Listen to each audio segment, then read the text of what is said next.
with Dr. Moore. This is part 3 of, I can't see my own self, part 3 of the hormone questions, whatever my 30-day challenge ladies have. And so we're going to answer some more questions. So here are the current questions.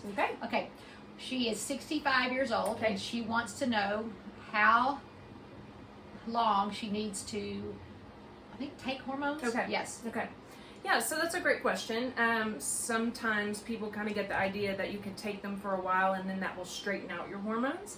But in general, if you take postpartum hormones for either you had your ovaries taken out and now you have to replace them, it's hormone replacement, meaning that you should have those hormones and you don't have enough.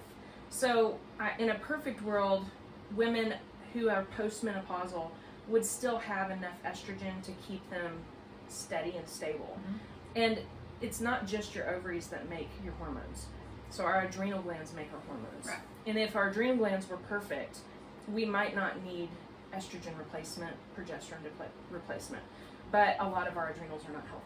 So yes, you could maybe lower your hormones if your adrenals got healthier, but if you're 50 plus and your adrenals have had 50 years of stress, that might be really hard to reverse totally, and you probably would continue to need some hormones. But they're bioidentical hormones. In this case, I use bioidentical hormones, and we use them in a way that's very physiologic, not like the pellet where you get a really big dose and then comes down slowly, or shots. We don't usually use shots. What do you think about the pellets? I have a lot of friends that have them. Well, so physiologically they're not great because that's not how you get your hormones. It's a little bit every day that you get hormones. And so if you can do a daily dose, that's great, or in some cases a patch if you balance it with progesterone, that works. But the pellets are kind of like a get well quick fad, and then there's all clinics that just kind of do that without really knowing what they're doing.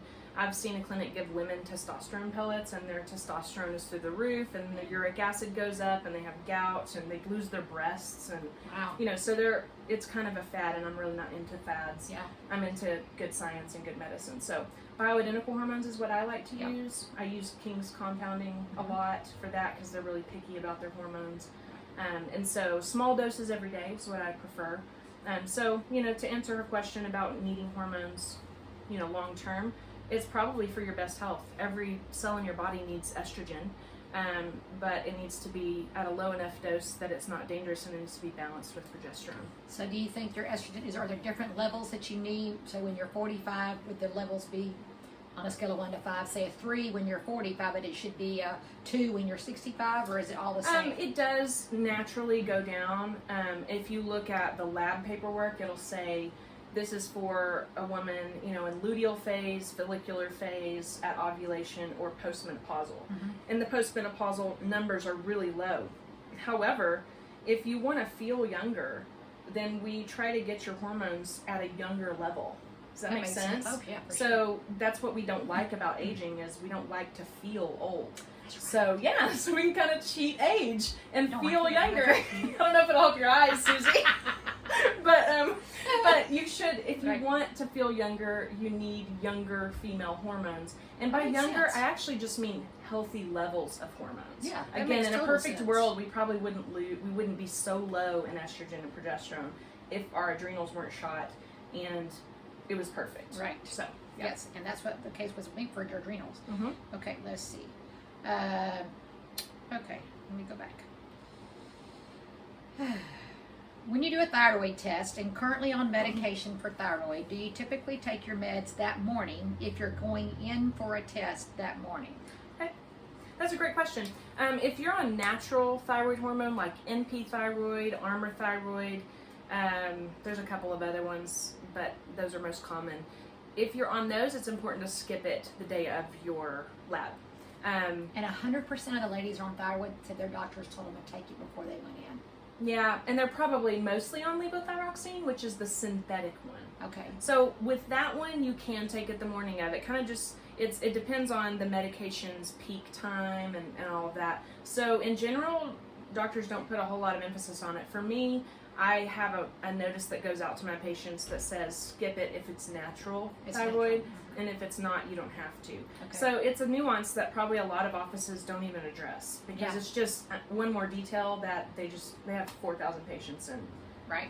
don't slow down enough to do that. Also, biotin, high doses of biotin, which women are taking for hair, skin, and nails, that throws off your thyroid lab. Oh, really? So we have that in our lab. Does that include reminder, collagen too. or just biotin? Just biotin usually? Okay. Yeah.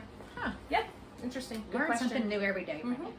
Okay, so you definitely prefer a natural thyroid supplement versus synthetic, if that's possible. Okay, so that's iffy, because sometimes a natural thyroid will flare up Hashimoto's or that autoimmune thyroid, which a lot of people have. So if I give you it's porcine, so pig thyroid, NP thyroid, natural porcine thyroid. If I give you that and you have antibodies, sometimes that flares up your antibodies and your thyroid function gets worse. Wow. That's only happened in a handful of cases. Most of the time I like it because it's T4 and T3, and T3 is your more active thyroid hormone, and it's what your adrenals are supposed to make from the T4, and if your adrenals aren't healthy, they're not making that. Right. So you get the T3 and the T4. So it really depends on the person, and that's where having experience helps. And sometimes we have to move them to synthetic, or they're doing great on synthetic and they have enough T3 because their adrenals are working well. But in general, if they're on T4, which is the levothyroxine synthetic, and their T3 is low, then we either have to make their adrenals better so their T3 gets better, or we need to put them on some T3 with NP thyroid. And there is synthetic T3 also, but you kind of get, I don't want to get too complicated, but you get the idea. It's complicated sometimes. So. And how you work with me, since I've taken thyroid forever, and then my adrenals were shot, but that's made all the difference in the world. So, and you didn't maybe have to adjust your thyroid medicine if Right. you treat your adrenals correctly. Right, and that's what you did for me. Okay, let's see. I have no thyroid and read that you should not eat broccoli as it interferes with your thyroid. Thoughts on that? Okay, so no thyroid, for one, probably means that you had a hyperactive thyroid and they had to either kill the thyroid or remove it because you had Graves' disease or that hyperactive, which is really dangerous to have hyperactive thyroid. Just a note on that is you should not take thyroid hormone to lose weight. You should take thyroid hormone to normalize your metabolism, but you can die taking too much thyroid. Wow. So you don't want to just take that as like a weight loss drug. But now with no thyroid, you would have to replace a lot of your thyroid hormone. And so the And I other don't know if question she's on thyroid either. was about broccoli. She just wanted to know if does eating broccoli every day affect your thyroid? Like, she thinks if she eats broccoli, it's going to make her thyroid not function right. Well, so if you don't have a thyroid, I think it's actually a moot point. That's true. That I don't think you should avoid broccoli. I actually don't tell anybody to avoid broccoli. Really? Because it's a brassica vegetable. It's really great for testosterone levels. Right. The DIN supplement we give sometimes for that is basically a ton of brassica vegetables. So I don't ever discourage anyone to not eat a vegetable, actually. Yeah. If they love broccoli, go for it. Eat along every day. along with a whole myriad of vegetables. My house smells like broccoli, so you never smell things coming out my window. Yeah. Okay. If you are on hormones after menopause, should you be on estrogen only or progesterone as well? Very good question. This is definitely a soapbox I stand on, because unopposed estrogen can be very dangerous. So, you know, several years back, doctors quit prescribing postmenopausal women estrogen. Well, they had this big study that showed that women who took estrogen, or hormones in general, had higher risk of heart disease, stroke, breast cancer, uterine cancer. What they forgot to publish with this study was that they had some women on estrogen only, which we call that unopposed estrogen. And then they had some women on estrogen and progesterone. And actually that group of women who were on both had better outcomes than just the placebo or the other women. So what that should tell us is that progesterone with estrogen is the best combination, and not to take estrogen by itself. Now, if you're taking topical, the metabolites aren't as dangerous as oral. So oral estrogen by itself is the most dangerous combination. You shouldn't just stop your estrogen like that either, or you're going to hate life, because it does a lot for you, but you should add progesterone. in that case. And not progesterone only either, right? Well, you can be on progesterone only. Okay. You can. And some younger women need that for their cycles and things like that. So, and that's what she did. yeah, so definitely not unopposed estrogen. That's my least favorite. In fact, I had a patient who had to have her ovaries out, and the surgeon put her on unopposed oral estrogen. She got a blood clot immediately. Sister did the same thing. Yeah, and that it just led to a whole lot of complications, and you can die from a blood clot. Wow. So it's also the reason why birth control pills can cause blood clots, is because some of those they're made out of the same kind of synthetic estrogens and progesterones, and they're not very natural. That makes total sense. Even the oral progesterone I give is bioidentical. So it's not a weird norethindrone or, something strange like that. So we try to pick what's closest to your body. You're so smart. Okay, the last one for today is, and I talked to all my clients about this, about vitamins and things like that. So I basically say you need to be taking vitamin D, C, some kind of calcium, magnesium supplement. I kind of leave it there to talk to your doctor about how much, that kind of stuff. Okay, yeah. That's just generic. Yeah. Everybody, pre or post COVID, whatever. Make sure you're trying to get enough vitamin D and C. So they're just saying, what are the basic supplements women over 50 should take? Okay, that's a great question. And it's really good that you are encouraging them to take vitamin D and vitamin C, magnesium, calcium. Those four specifically are often low in almost every American. Vitamin D, the situation with that is that most everybody's deficient. You would have to not shower and live naked outside to get enough vitamin D. You're my neighbor, don't do that. If you see me out in the backyard. Oh, come on. So don't go naked. I don't think you should. I kind of do that sometimes, don't tell anybody. But you can't get enough vitamin D like that, because even if that process starts from the sun, it takes 48 to 72 hours really to make it usable for your body. So what do you do after being out at the lake getting a ton of sun is you go home and shower. Well, that takes the oils off your skin, and those oils are what are needed to transfer it to usable vitamin D. So it doesn't convert while you're laying in the sun? Right, no. It takes 48 to 72 hours Get to finish. out. I know. And people are bummed by that because they want to do it most naturally, right? Well, yeah. But you also get skin cancer if you get too much sun. And so what if you just lay out in the sun and you never take a shower? Yeah, you'd be okay. Naked. Completely naked. So, okay, guys, so lay outside naked, don't take showers, and we'll see you next week. we can do your blood work. We'll do it. Let's do a study. Let's do a study. Oh, you must be the lady that's laying in the sun. You've got good vitamin D levels. So take your vitamin D. Okay. 5,000 units is typical. It's not going to get your levels way too high, but it is going to get them out of the deficiency range. I recommend 60 to 100. You're going to find people who don't recommend that.